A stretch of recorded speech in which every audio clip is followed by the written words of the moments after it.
Hello दोस्तों, आज हम अध्याय 2 आरंभिक मानव की खोज में जो चैप्टर है इसको स्टार्ट कर रहे हैं।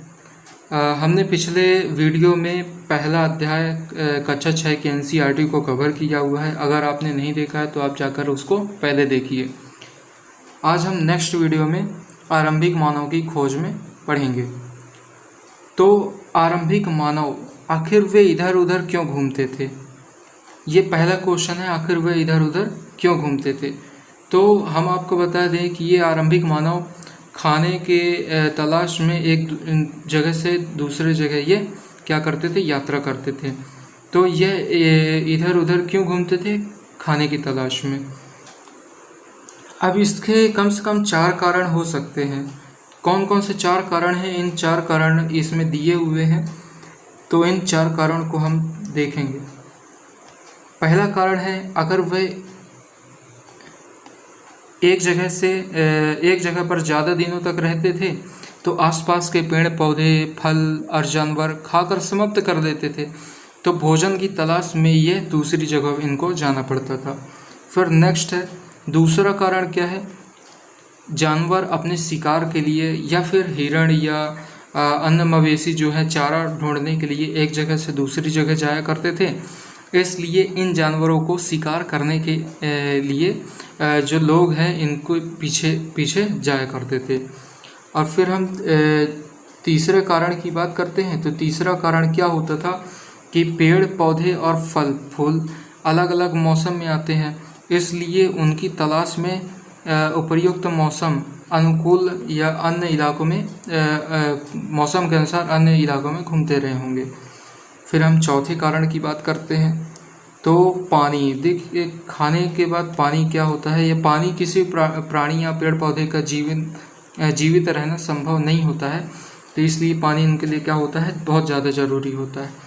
तो जब एक जगह का पानी किसी मौसम बदलने के कारण सूख जाता था या ख़त्म हो जाता था, तो पानी की तलाश में एक जगह से दूसरी जगह वो जाया करते थे।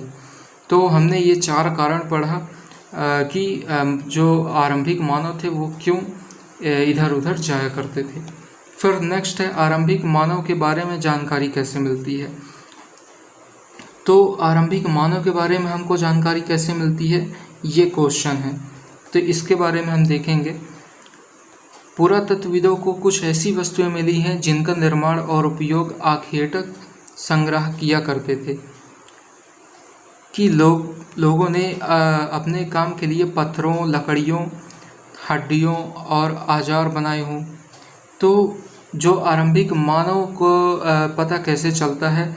तो ये जो पाषाण हैं जिनको हम पत्थर भी बोलते हैं, तो ये पत्थरों से ही हमको आरंभिक मानव के बारे में जानकारी मिलती है। फिर नेक्स्ट क्या है? यहाँ पत्थरों के औजारों के कुछ उपयोग बताएं, ऐसे कामों की सूची बनाएं। तो पत्थर का उपयोग क्यों करते थे? तो पत्थर का उपयोग औजार के रूप में करते थे। शिकार के लिए पत्थर का उपयोग करते थे, जैसे हड्डी मांस इनको चीरने के लिए वो क्या करते थे? पत्थर का यूज करते थे। और इसके अलावा जानवरों की खाल उतारने के लिए पत्थर का यूज करते थे। और धारदार हथियार के रूप में भी पत्थरों का उपयोग करते थे। और अन्य जो जानवर हैं, खतरनाक जानवर, उनसे बचने के लिए भी पत्थर का यूज करते थे, औजार बनाते थे। तो ये हम पत्थर का यूज हमने पढ़ा। और इसमें ये दिया हुआ है पत्थर से औजार कैसे बने हैं, ठीक है? तो इसको आप पढ़िएगा।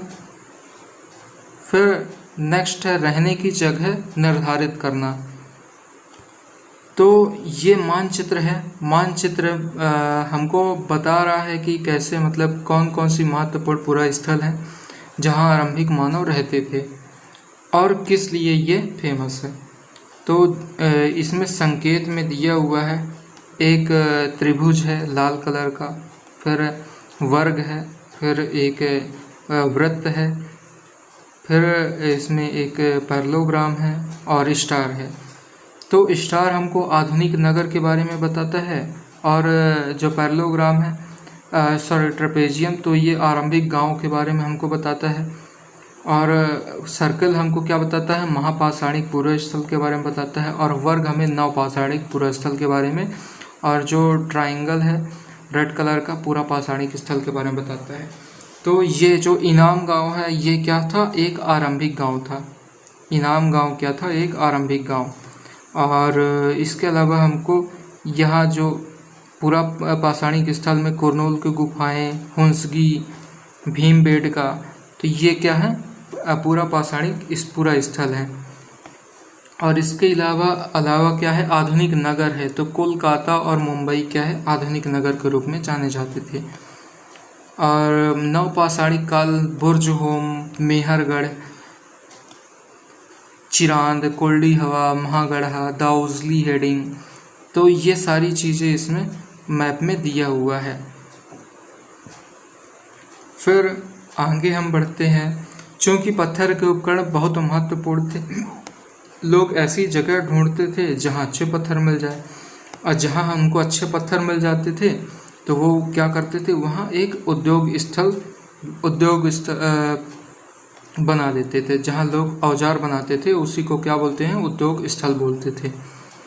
भीमबेटका की बात करते हैं तो भीमबेटका के बारे में इधर दिया हुआ है, जो कि पूरा पाषाणिक स्थल है। आवासीय पूरा स्थल उन्हें कहते हैं जहाँ लोग रहा करते थे, उन गुफाओं में, कंदराओं में, जैसे वो स्थल होते थे। भीमबेटका मध्य प्रदेश के रायसेन जिले में स्थित है, जहाँ पूरा पाषाणकालिक पेंटिंग्स मिली हुई हैं।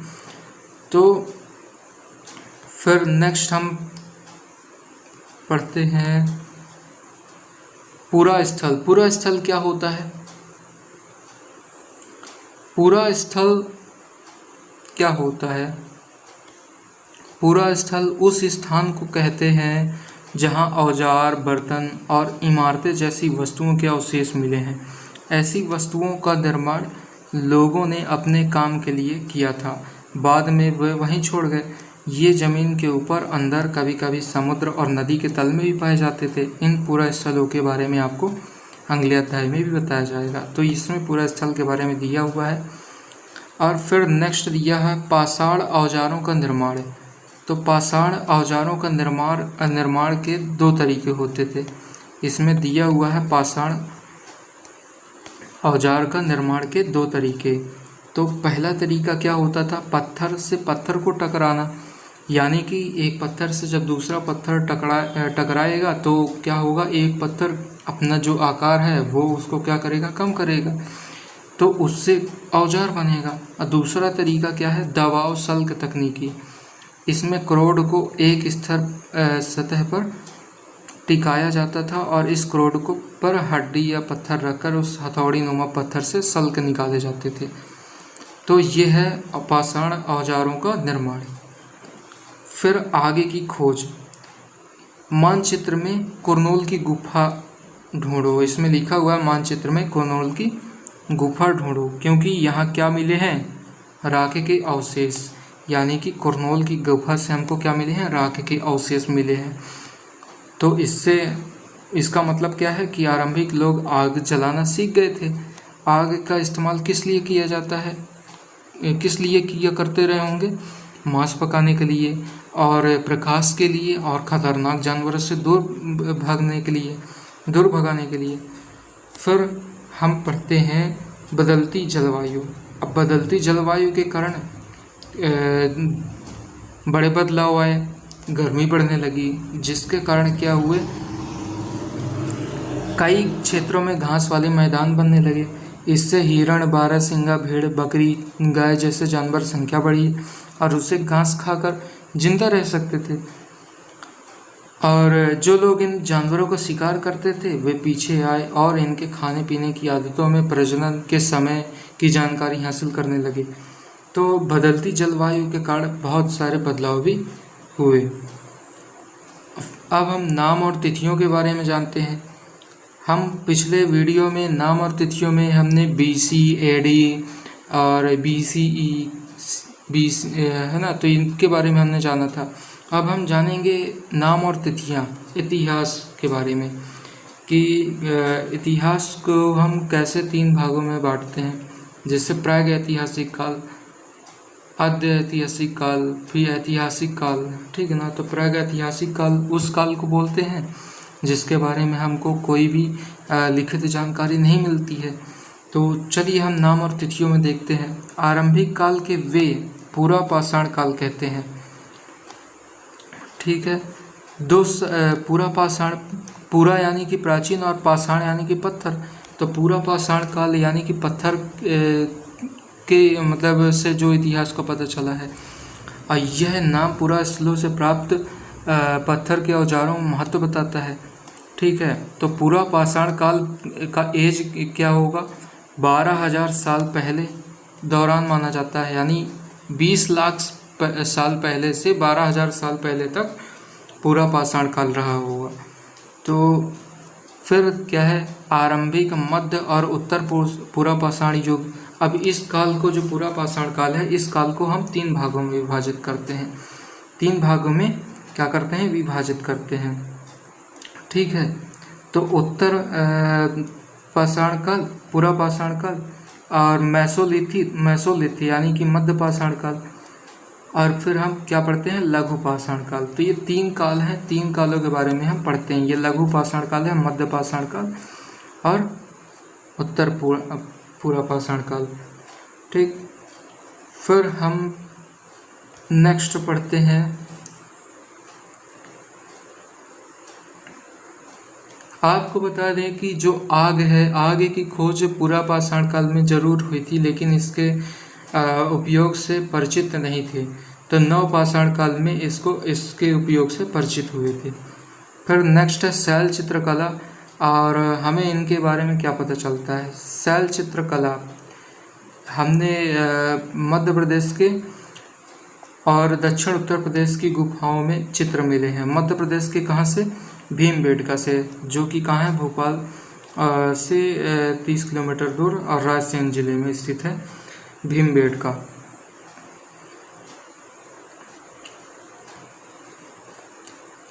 अब कौन क्या करता था, तो आरंभिक जो मानव थे वो क्या करते थे, तो वो लोग शिकार करते थे, फल मूल का संग्रह किया करते थे, यानी कि जो भी शिकार करते थे या जो भी अपने खाने का, तो उसका संग्रह करेंगे ना, ठीक। और महिलाएं क्या करती थी, तो केवल महिलाएं क्या करती थी, यह भी संभव, कुछ तरह के काम केवल महिलाएं करती थी और कुछ केवल पुरुष।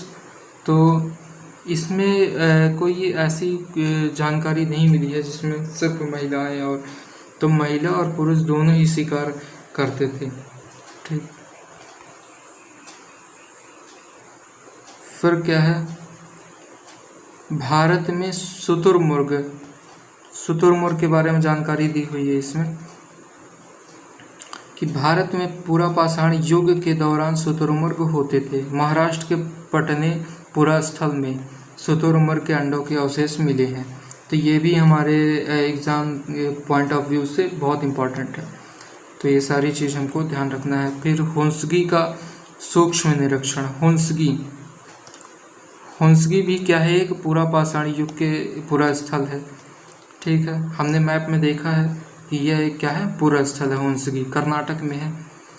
और यहाँ भी क्या है, कई प्रकार के औजार मिले हैं। यहाँ क्या है, कई प्रकार के औजार मिले हैं, संभवतः आवास और उद्योग स्थल रहे होंगे। और इनमें से कुछ पूरे स्थल झरनों के निकट भी थे।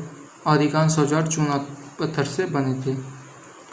और नेक्स्ट है, अन्यत्र में हम देखेंगे, अपने एटलस में फ्रांस को ढूंढो। फ्रांस को हमको ढूंढना है। फ्रांस की एक गुफा है जहाँ पुरस्थल की खोज 100 साल पहले 4 स्कूली छात्रों ने की थी, है ना, बहुत बड़ी बात है। और चित्र लगभग 20,000 साल पुराना है, जो 10,000 साल पहले के बीच बनाया, मतलब 20,000 से 10,000 साल पहले के बीच बनाए होंगे, ऐसा माना जाता है।